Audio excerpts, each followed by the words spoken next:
with inverse trig functions before? No. I think you have, and maybe you just didn't quite realize that you were. But anyway, that's what we're going for today. So this top chunk is just a very, very long explanation of why, when we're talking about inverse functions, we have to restrict the domain. So that's kind of shown right here, because we know that in order for it to be a function, like it's got to pass the horizontal line test, it's got to be one-to-one, all these sorts of things. That's what it's talking about here. So basically, you just need to know that it's going to restrict your domain and range. So when we're doing like the inverse trig function, that's only going to fall in between this interval. And then for every, like for cosine and sine, there's a different interval as well. Yeah, is that okay? Is that ready to try one? If you want to read all that stuff, you can. I'm just not going to sit here and read it to you. So, so this one's wanting us to do inverse sine of 1. So basically that just means where on the unit circle does sine equal 1. So if you don't have your unit circle memorized, I would pull it out. It's probably going to be helpful to look at. So I'm pulling out my unit circle. So you look around and find where sine equals 1. And we're only looking between negative pi over 2 and pi over 2. So where does that happen? Again, if you don't have your unit circle memorized, I would pull it out because that's the only way this is going to make sense to you. So, and still nobody's moving. 0, 1. Where is sine of 1? So it happens here and here only. So pi over 2. Is that okay? Yes, no, maybe? Yeah. Yeah, that's what you were saying the entire time. Yes, I got that. But a lot of people are still staring at me like I'm speaking Greek. So, I don't know Greek, so that's not happening.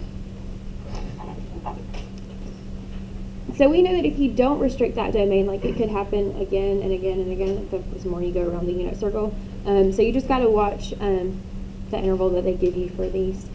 So the next one is the inverse sine of negative 1/2. So where does sine equal negative 1/2? So again, look at your unit circle and see if you can figure out where sine is negative 1/2.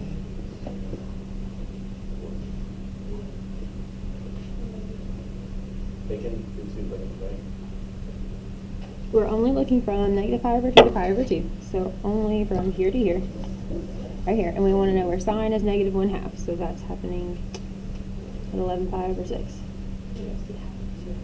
Huh?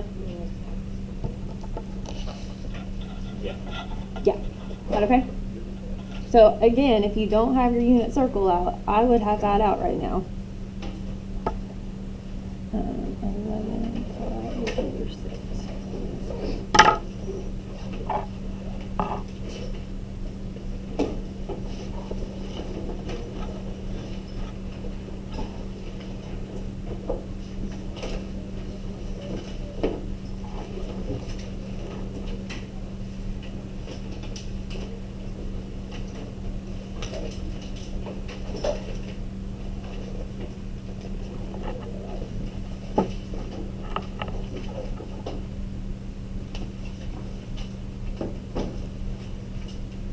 So the last one is wanting to know where sine equals 3 over 2. But if you look back at like our domain and range that got restricted up top, your domain is only going to go from negative 1 to positive 1. Your range is from negative pi over 2 to pi over 2. So does 3 over 2 fall into that domain at all? No. So is there ever going to be a place where sine equals 3 over 2? No. So we would say this one's undefined.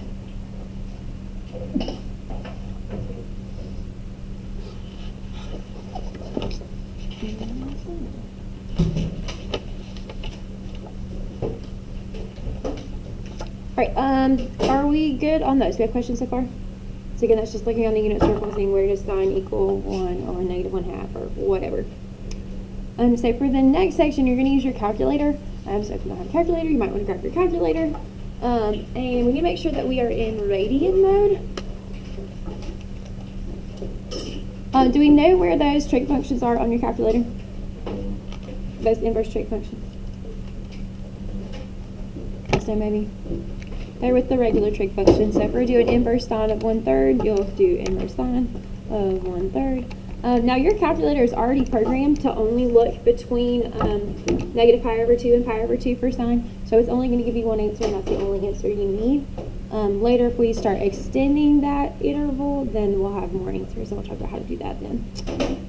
Yeah, so but right now we want to round 2 decimal places, so we go 0.34, and that'd be our answer there.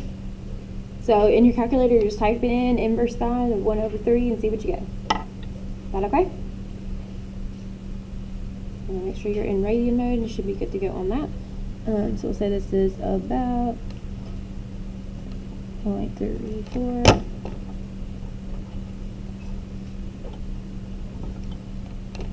And then we'll do the same thing for the next one, but it's negative 1/4 this time. So we're going to sine equal negative 1/4.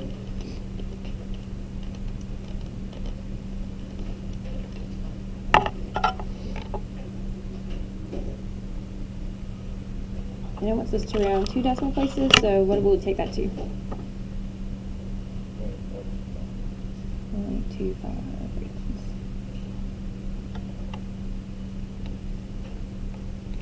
Questions on those? Alrighty. So the next part is basically just taking about if you do the inverse of the regular function or vice versa with like compositions there, they kind of cancel each other out. So if we look down here, it wants to know, like you'd have to find sine of pi over 4, and then it wants to know where, for that answer, what is sine of pi over 4? Or something.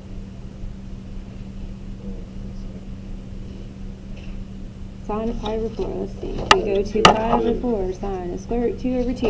So then we have like square root 2 over 2 there, so we're talking about inverse sine of square root 2 over 2. So where does sine equal square root 2 over 2? Well, we just did that. How did we get that number? It was from pi over 4, right? So basically, if you can just recognize that the inverse is going to undo the regular function, pi over 4 is going to drop out there. So apply that to number 7. What would our answer be for that one? 2 pi over 3. Questions? Okay, cool. So that's all of sine. Now we're going to go do all the same things with cosine. So again, it just shows you your regular cosine function, and then when we do the inverse, you're just flipping your x and y, so you end up here. We've got to restrict that domain and range, so that gives us this. So this time for our angle, it's going to be between 0 and pi. Yeah, so where is cosine 0? Where does that happen on your unit circle? So where is cosine 0 between 0 and pi? Pi over 2.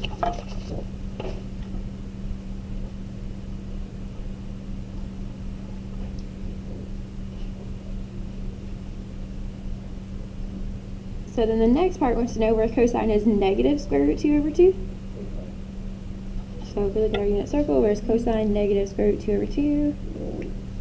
3 pi over 4. Is that alright? Okay, cool. So yeah, 3 pi over 4. And then the bottom section is like the same as what we were just doing before. So if you're doing the inverse of cosine of pi over 12, what's that going to be?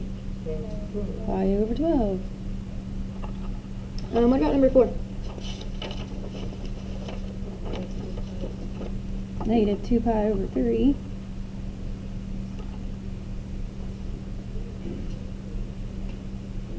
So looking at number 5, this one's a little bit different. So it says inverse cosine of pi. So where does cosine equal pi? Does that happen? No. No, so then it's wanting us to do cosine of something that's undefined. Can we do that?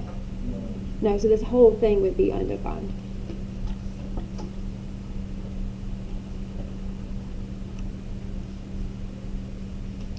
So I'm going to say it's because pi is greater than 1, and like if we look back at our domain, it's only going to be between negative 1 and 1. So since pi falls out of that, those values, it doesn't work. Then looking at number 6, what y'all think about that one? Does square root 3 over 2 work? Does it fall in our the proper domain and range and everything. Yep, so if you do the inverse and then the regular function, you're still just going to get square root 3 over 2.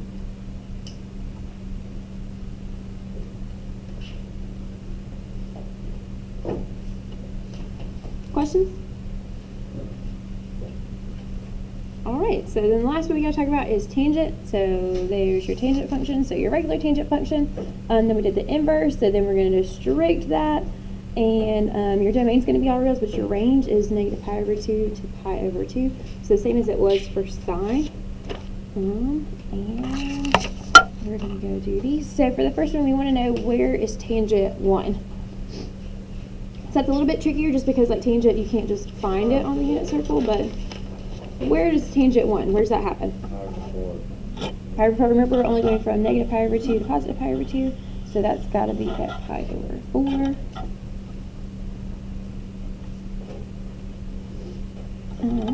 Then the next one is negative square root 3. So if you're looking at your unit circle, where is it going to be negative square root 3? Or where is it not going to happen for sure? Where do we not even need to look? First quadrant, because those are all positive, right? So we know it could be somewhere down here. Negative square root 3? Yeah. So which of these is going to give us negative square root 3 for tangent? 5 pi over 3? Because we're going to do y over x. Is that okay? Yeah? Alright. So 5 pi over 3. And then the last one is where is inverse, or where's tangent going to be negative 20? Is that going to happen? Why not?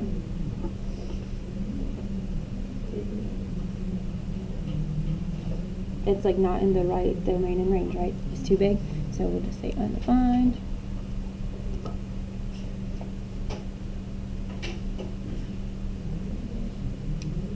Alright, this is just saying that the same inverse properties are going to apply that we were doing before.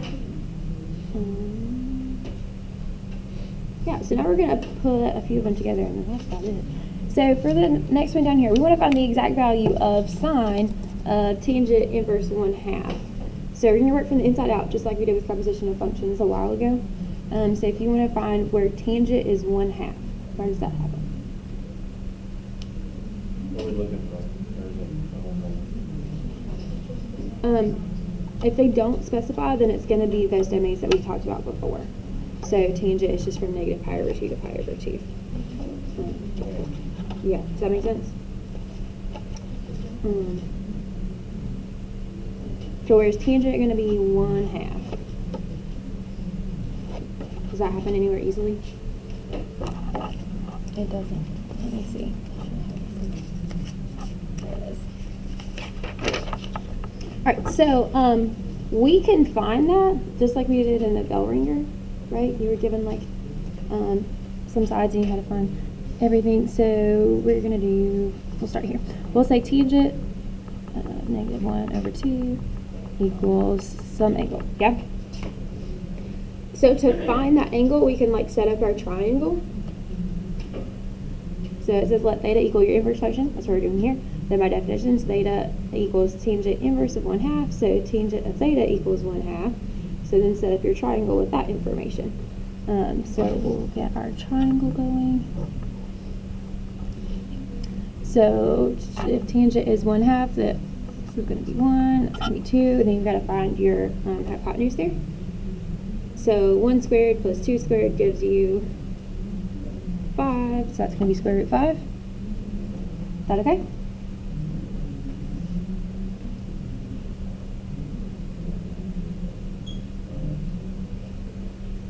So then we're kind of just talking about sine of theta, whatever that theta angle is for us right here. So how would we find sine from this triangle? Opposite over hypotenuse. So we'll say opposite over hypotenuse, which is going to be 1 over square root 5. And then we'll rationalize that, so I have square root 5 over 5. And that will be our final answer there.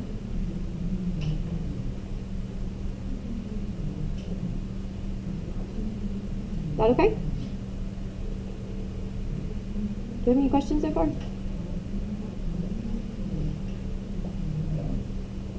right, so we're going to do that same sort of thing for the rest of these. So looking at number 2, we've got cosine of inverse sine of negative 1/3. So again, we can't really find that on the unit circle, so you're going to have to solve your triangle. So we're going to say sine of negative 1/3 equals theta. So we'll set up our triangle. So sine gives you your opposite and your hypotenuse. So we know that your hypotenuse is going to be 3. This should be like negative 1. Then we're trying to find that missing side.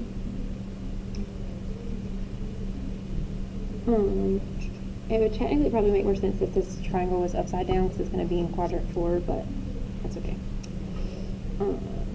So we got to find that missing side. How are we going to do that?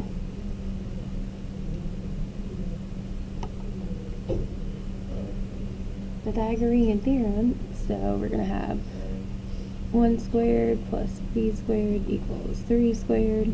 3 squared. I'm writing 9 already.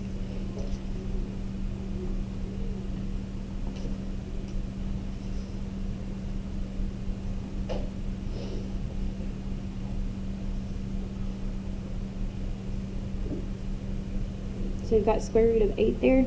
Do y'all remember how to like rewrite those? So like we could pull out a 4. Oh, I remember doing that. So you might see it like 2 square roots 2 instead there. So we'll put that 2 square root 2 on that missing side. So now we have all the sides of our triangle there. So we could find cosine of this triangle. So we're saying cosine of that theta triangle. And what is cosine? A over h. So we'll have negative 1 over 3. Nope, that was opposite. I lied. That's what we started with. Square root 2. 2 square root 2 over 3. That's better. I can't write 2 over 3.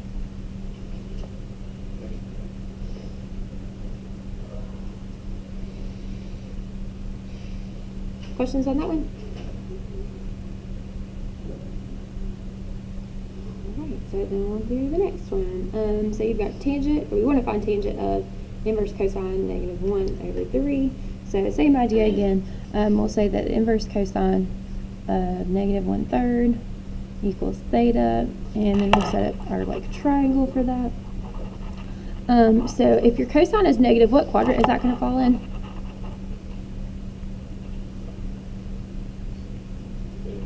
2, so it's going to be like over here. This is probably a better way to do this. So our hypotenuse is 3, your adjacent is negative 1. So we'll have to find that missing side. So we already did that basically, so it's going to be 2 square root 2 again.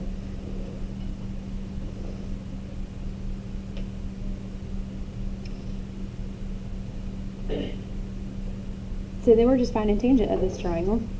So we'll say tangent of theta equals, what's tangent?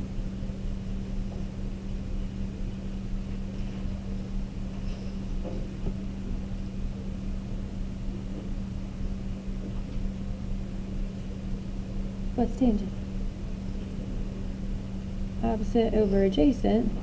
So your opposite was 2 square root 2, your adjacent was negative 1, so just negative 2 square root 2.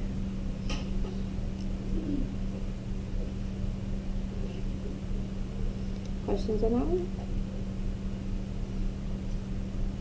Alrighty, so looking at number 4, same idea again. We want to know the inverse of cosine when tangent is pi over 4. So that one's going to be just a little bit different because we can find where tangent is negative pi over 4, or what tangent of negative pi over 4 is, right?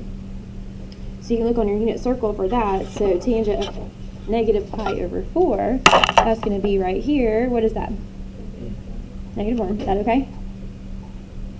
Yes, no, maybe. Okay, so this is really just inverse cosine of negative 1. So where does cosine equal negative 1? Pi. You can find that on your unit circle again. So we know that theta equals pi.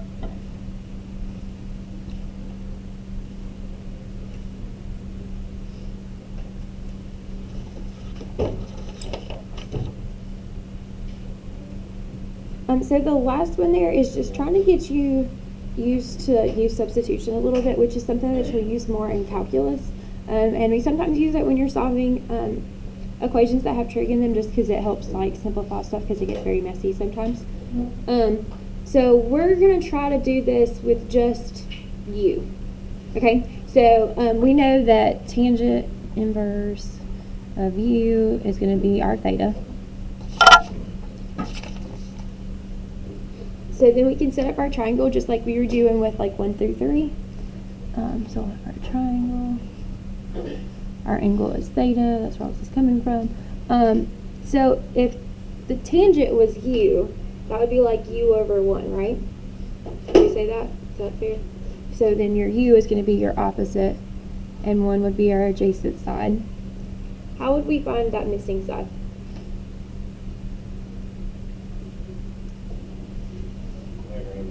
Pythagorean theorem. So we'll say 1 squared plus u squared equals, I don't know, we'll say h squared, so I'm going to hold this place. So then we'll have 1 plus u squared equals h, and we can take the square root of that, and that's going to be our hypotenuse. Is that okay?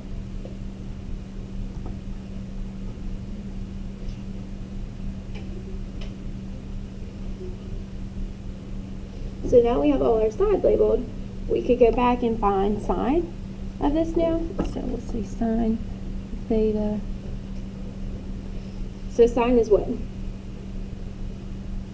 do you find sine? Opposite over hypotenuse. So ours is going to be u over square root 1 plus u squared. So then we'll rationalize that. It's going to be u square root 1 plus u squared over 1 plus u squared.